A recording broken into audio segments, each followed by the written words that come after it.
मार्गशीर्ष मास में शुक्रवार के दिन लक्ष्मी सबसे ज्यादा प्रसन्न कौन से दिन होती है? शुक्रवार।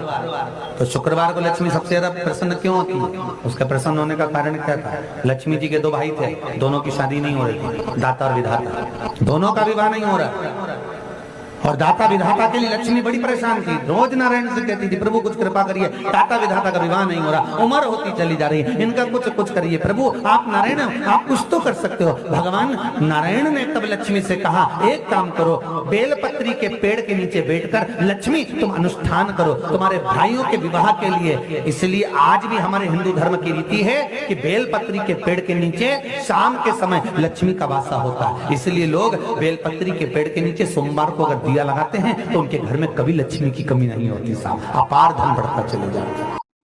वंश वृद्धि के लिए, कार्य सिद्धि के लिए, वैभव प्राप्ति के लिए या अपने हृदय की सुख समृद्धि के लिए, संतान प्राप्ति के लिए पारिजात हार श्रृंगार के फूल की शिव जी को आराधना होती है। हार श्रृंगार का जो पुष्प होता है, अशोक सुंदरी वाली जगह पर हम पारिजात के पुष्प को समर्पित करते हैं। उसकी डंडी का जो मुख है वो शिवलिंग की ओर होता है जब अपन अशोक सुंदरी पर चढ़ाते हैं, और फूल का मुख इधर होता है। वापिस उसी पारिजात के पुष्प को उठाकर हम माता पार्वती जी के हस्त कमल पर, जो गोल हस्त कमल है, वहां समर्पित करते हैं। उस जगह पर माता पार्वती जी की ओर से जो पुष्प समर्पित किया जाता है, उसकी डंडी पारिजात की हमारी ओर होती है, पुष्प का मुख महादेव की ओर होता है। तीसरी जगह जब हम पारिजात के पुष्प को अशोक सुंदरी पे से उठाकर जगत जननी के हस्त कमल पर रखते हैं, हस्त कमल पे से उठाकर देवादिदेव महादेव के शिवलिंग पर रखते हैं, उस समय पर पारिजात के पुष्प की डंडी शिवलिंग के ऊपर होती है और फूल का मुख अपनी ओर होता है। इस जगह पर पारिजात के पुष्प की डंडी के केसर से ही महादेव को त्रिपुंड लगाया जाता है और महादेव से प्रार्थना करी जाती है। एक फूल के चक्कर में वो कंस का जन्म हुआ था, भागवत जी में सुना कि नहीं सुना? वो कंस पूर्व समय में एक अप्सराओं का नित्य लीला विहार कराने वाला एक सेवक था, और उसने किसी के बगीचे में से फूल तोड़ा और तोड़कर कहीं देव को समर्पित कर दिया, तो पाप लग गया, जिसके कारण कंस का जन्म हुआ पवन रेखा के गर्भ से। किसी के बगीचे में प्रवेश कर कर किसी के पेड़ पे लगे हुए पुष्प बिना पूछे तोड़कर अगर भगवान को भी दे रहे हो तो उसके लिए भी तुम्हें नरक भोगना पड़ सकता है। ये हमारी शास्त्र रीति कहती है। प्रातः के समय पर सुबह की करी हुई प्रार्थना और शाम की करी हुई आराधना कभी खाली नहीं जाती। शाम के समय पर अपने घर में भगवान को एक घी का दीप अवश्य लगाना चाहिए, अवश्य। सुबह करी गई प्रार्थना और शाम को करी गई आराधना व्यक्ति की कभी खाली नहीं जाती है, वो झोली भर कर ही रहे। आपने प्रश्न किया, घर के मंदिर में देवी और देवता दोनों रहते हैं, हमें घर में नित्य प्रति कौन सी बाती का दिया लगाना चाहिए, लंबी या गोल? प्रश्न अच्छा है ना? निवेदन है, जब नवरात्रे का समय आए और 9 दिन तक देवी माँ आपके घर में विराजमान हो, या दीपावली का पर्व हो जब माँ लक्ष्मी की पूजन कर रहे हो, तब लंबी बाती का प्रयोग करें। बाकी के समय में घर में हमेशा गोल बाती का प्रयोग चालू रखें। गोल बाती का प्रयोग, फूल बत्ती का प्रयोग करें। और कभी कभी यदि आप महालक्ष्मी का पूजन कर रहे हैं, माता लक्ष्मी का पूजन कर रहे हैं, माँ जगत जननी की आराधना कर रहे हैं, साधना कर रहे हैं, माँ आद्य शक्ति को प्रसन्न करना चाहते हैं, माँ आद्य भवानी को प्रसन्न करना चाहते हैं, और जिस दिन तुम्हारा मन कर जाए कि आज मेरी माता की कृपा मुझ जगत जननी जगत धात्री माँ अम्बा कृपा करे तो निवेदन है उस दिन 2 दीप लगाया करो, एक गोल बाती का, एक लंबी बाती का। ये 2 दीप जब हम शिव और शक्ति के लिए लगाते हैं तो हमारे मन की कामना पूर्ण जरूर होती है। प्रयास करा करो कभी कभी। पशु पक्षी भजन करते हैं, मछली घूम रही है अहिरावण के यहाँ, अहिरावण उठकर चले जाता है, मछली शिव जी के आसपास में जो चढ़ाया गया सामान था वो मछली उस पदार्थ को ग्रहण कर लेती है। उस मछली ने पदार्थ को ग्रहण करा। एक दिन अहिरावण कहीं चले गए। बहुत विशेष कथा है शिव महापुराण की, शायद आप लोगों ने सुनी ना सुनी वो हमको नहीं, और बहुत ध्यान लगाकर सुनोगे तो उस कथा का रसतत्व आपको प्राप्त हो। ददरुआ धाम सरकार के इस पवित्र आनंद में ये कथा चल रही है, आप भाव से सुनो। पूरे आस्था चैनल और पूरे फेसबुक यूट्यूब पूरे विश्व को कहूंगा इस कथा का रसतत्व अपने जीवन को उतारेंगे। क्या पशु पक्षी भजन करते हैं? शंकर जी के मंदिर में चींटी का क्या काम है? हनुमान जी के मंदिर में चींटे का क्या काम है? झिंगुर का क्या काम है? चूहे का क्या काम है? भगवान के मंदिर में ये जीव, ये चींटी, ये झिंगुर, ये चीटा, इनका क्या काम? महाराज कोई पुण्य करे होंगे पूर्व के, अपने कर्म को भोगते भोगते भोगते चींटी का जन्म मिल गया। चींटी बनकर किसी भगवान हनुमान जी के, राम जी के, शंकर जी के मंदिर में चली गई और जाने के बाद उनका प्रसाद मुख में गया तो चींटी की योनि के बाद में झिंगुर की योनि होती है, वो योनि नहीं मिली। चींटी की योनि के बाद भगवान का प्रसाद पाते पाते मनुष्य की योनि में चली गई। डायरेक्ट वो योनि प्राप्त हो गई। डायरेक्ट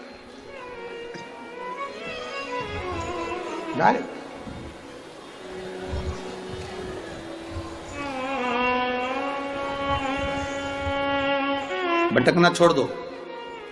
मछली ने, अहिरावण कहीं चले गया, मछली शंकर जी पर चढ़ा हुआ पदार्थ कैसे पावे? मछली का संकल्प था शिव जी के चढ़े हुए प्रसाद को ही वो ग्रहण करती है, शंकर पर चढ़े हुए अभिषेक के जल को ही वो ग्रहण करती है। अब मछली तड़पने लगी। 12 दिन हो गए, 15 दिन हो गए, 20 दिन हो गए, शंकर का कोई प्रसाद नहीं। मछली तड़प रही।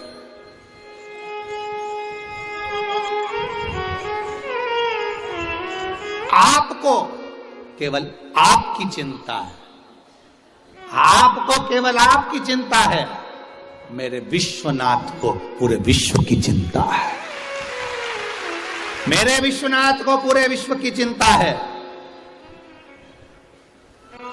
हमने पहले कथा में कहा, आज फिर कर रहे हैं, कोई देर से बनता है, कोई जल्दी बनता है, पर महादेव को जल चढ़ाने वाला एक दिन सेठ जरूर बनता है। खाली नहीं। उसको शंकर भगवान के चढ़े हुए जल का आचमन करा है, वो खाली नहीं जाएगा। शंकर भगवान पर बेलपत्र चढ़ाई है, वो खाली नहीं जाएगा। आप ददरुआ धाम आए हैं, बालाजी का दर्शन करें, हनुमान जी का दर्शन करें, वो खाली नहीं जाएगा। जहां जगह मिली, आज इस पंडाल में कहीं जगह नहीं है, मैं कहूंगा आस्था चैनल वालों से और टीवी वालों से और कि दर्शन कराएं। आज इस पंडाल में कहीं जगह नहीं। 3 पंडाल लगाने के बाद बाहर ग्राउंड तक फुल है, तो लोग रोड पर बैठे हैं और ये पंडाल के पर्दे तक निकाल कर कथा में झूम झूम कर आप चारों तरफ देखो कि चारों तरफ से लोग भरे पड़े हुए हैं। कहाँ जगह? लोग रोडों पर, आप टीवी के माध्यम से, एलईडीओं के माध्यम से देखिए, पूरे ग्राउंड में कहीं जगह नहीं पाँव रखने।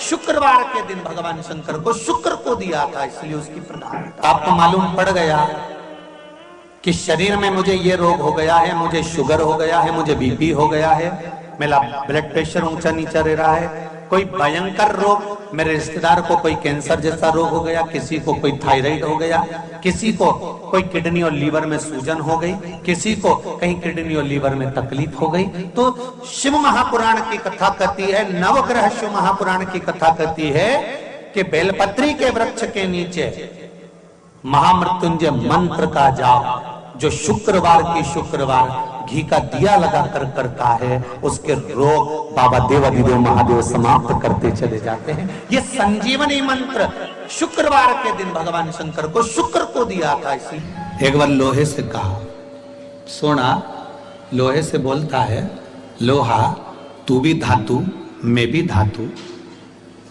मैं सोना तू लोहा, तू भी धातु मैं भी धातु, मुझे भी अग्नि में तपाया जाता है तुझे भी अग्नि में तपाया जाता है।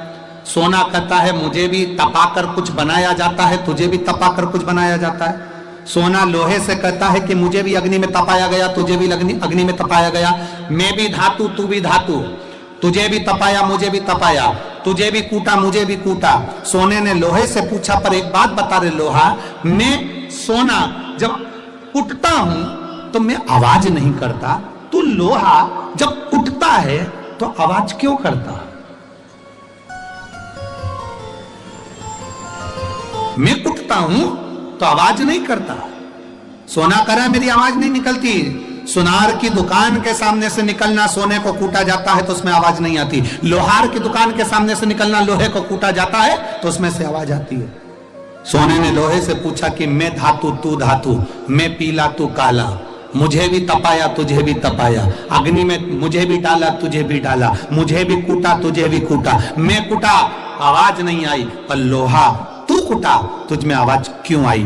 तब लोहे ने कहा, सुन सोने, तुझे जो मार रहा है वो लोहे का हथौड़ा है, मुझे जो मार रहा है वो लोहे का हथौड़ा है। सोने तुझे लोहे का हथौड़ा मार रहा है ना, इसलिए तू चिल्ला नहीं रहा। मैं लोहा, और जब मुझे लोहे का हथौड़ा मारता है ना तो चीख रहा हूं। अपना अपने को चोट देता है तब चीख तो निकलती ही है।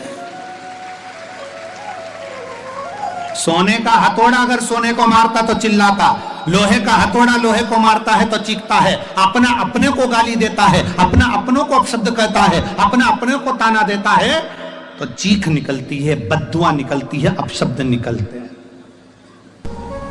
दूसरा, सोने को लोहा मारेगा तो सोने को कोई फर्क नहीं पड़ता, दूसरा गाली देगा चल जाएगा, दूसरा अपशब्द कहेगा चल जाएगा, दूसरा ताने देगा चल जाएगा, पर कोई अपना अपने को अपशब्द कहे, अपना अपने को ताने दे, अपना अपने को आड़ा टेढ़ा कहे, ये नहीं चलता। भगवान देवाधिदेव महादेव के साथ में हुआ क्या था, उनके ही ससुर ने उनको गाली दे दी थी, तुझे शमशान का निवास करना पड़ेगा, मेरा श्राप है शिव, तू शमशान में रहेगा। शंकर भगवान तो भी अलमस्त थे, उन्होंने कहा कोई बात नहीं, अच्छी जगह पे प्लाट मिला है, कोई कब्जा ही नहीं करेगा, उसमें क्या टेंशन।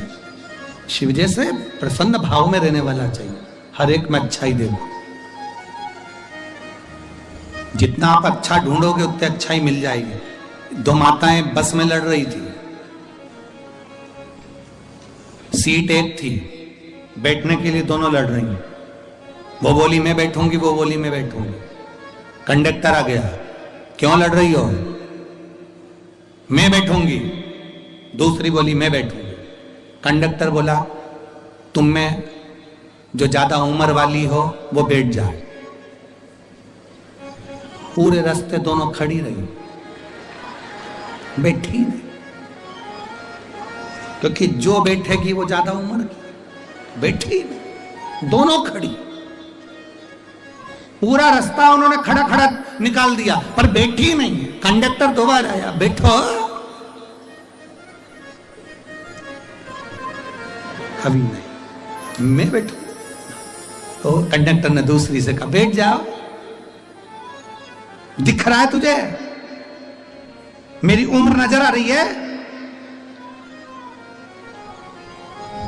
कंडक्टर ने फिर दूसरी से कहा तू बैठ जा, आंखों का इलाज करवा ले तेरे। नहीं बैठूंगी मैं, कोई इतनी उम्र क्यों। कुर्सी पूरी खाली बस की, दोनों नहीं बैठी। इतने में एक दूसरा आ गया, चले गए। ये खड़ी की खड़ी बस की, किसी को मालूम ना पड़ जाए कि उम्र कितनी है।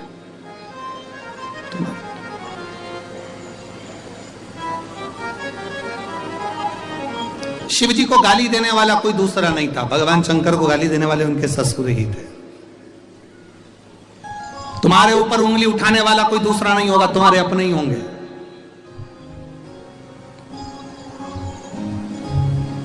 कोई दूसरा नहीं होगा, तुम्हारे अपने। वो लोग चिल्लाते ना, भैया जी संघर्ष करो हम तुम्हारे, अरे जम के तो बोलो, हम तुम्हारे साथ हैं। भैया जी संघर्ष करो हम तुम्हारे साथ हैं। अब इतनी तेज चिल्ला के करे संघर्ष करो हम तुम्हारे साथ हैं, अगर तुम साथ होते तो संघर्ष की जरूरत ही क्या पड़ती? संघर्ष की जरूरत क्या पड़ती? साथ नहीं हो तो संघर्ष की जरूरत है, कहना कठिन है।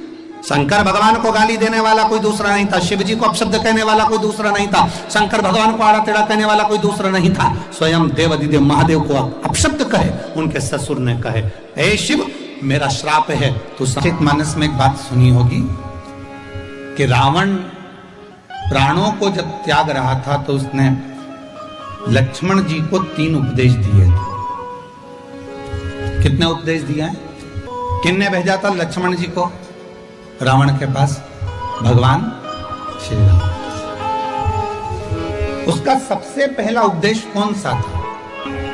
रावण ने मरने से पहले 3 बातें बोली लक्ष्मण जी के कानों में।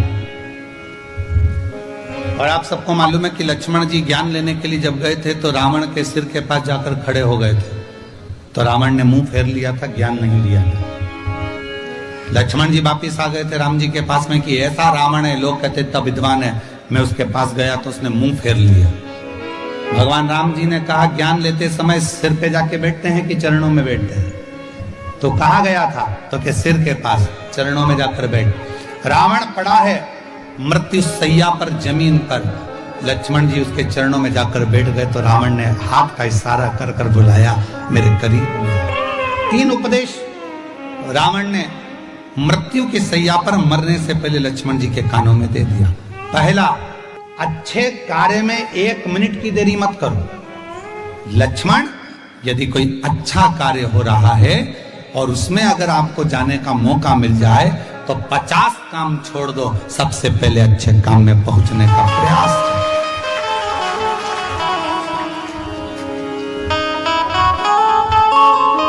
अच्छे काम में 1 मिनट की देरी मत करो। अच्छे कार्य में बिल्कुल देरी ना करिए। अच्छा कार्य करने का मौका मिला तुरंत जाइए, भगवत भजन करिए, स्मरण करिए। किसी का भोजन कराने का मौका मिल जाए, किसी को पानी पिलाने का मौका मिल जाए। शिव महापुराण की कथा तो कितनी बड़ी बात कहती है कि किसी को अगर गिलास भी पानी का दिया जाए तो ये वाला हाथ को भी छोड़ा ना जाए, इसको भी टच कर लो।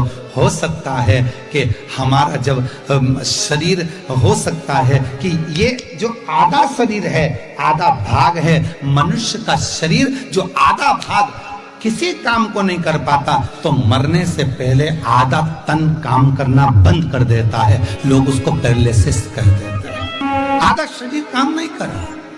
जब भगवत भजन का समय आया, सत्कर्म का समय आया, हम भोजन करा रहे थे, एक हाथ से दे दिया, दूसरा हाथ टच ही नहीं कर पाया, एक हाथ से पानी का गिलास उठा कर दे दिया, पानी भी नहीं पिला पाया। ये आधा अंग किसी काम का नहीं आया। लोगों ने कहा ये लेफ्ट भाग है ना, ये किसी काम का नहीं होता, ये बेकार भाग है। तो कहा इसको अच्छा बनाने के लिए क्या करना पड़ेगा? तो कोई प्यासे को जब पानी पिला रहे हैं तो दोनों हाथों से उस जल के पात्र को दीजिए। यहाँ तक हमारे पूर्वजों में, हमारे पुरखों में ऐसा नियम चलता था। पूर्वजों में अगर कोई पानी पीता था, ऐसे मुख लगाकर पानी पीते थे, तो लोटे से पानी देने वाला दोनों हाथों से पानी डालता था और पीने वाला एक हाथ से पीता था। क्यों?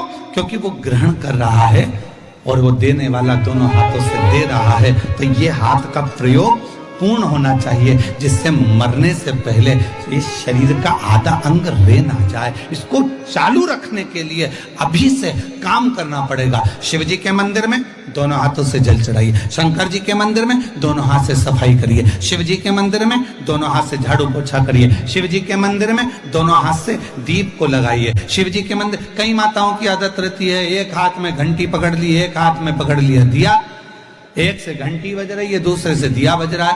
पर हमारे यहाँ पर यहाँ तक कहा गया कि प्रथम आरती प्रारंभ होने से पहले मंदिर के घंटी को नाद करिए और नाद करने के बाद थोड़ी देर दोनों हाथों से दीप जलाकर उसको घुमाइए, अर्थात भगवान के सामने ये दोनों हाथों का सदुपयोग करिए, प्रयोग करिए। उसके बाद फिर भले एक हाथ में दिया ले लो, एक हाथ में घंटी ले लो, चल जाएगा, और ये दोनों हाथों का सदुपयोग होना चाहिए, दोनों हाथों का। और कोई पिछले जन्म के अच्छे कर्म मुझे बाबा तेरा साथ मिला, कोई पिछले जन्म के अच्छे कर्म मुझे बाबा तेरा साथ मिला।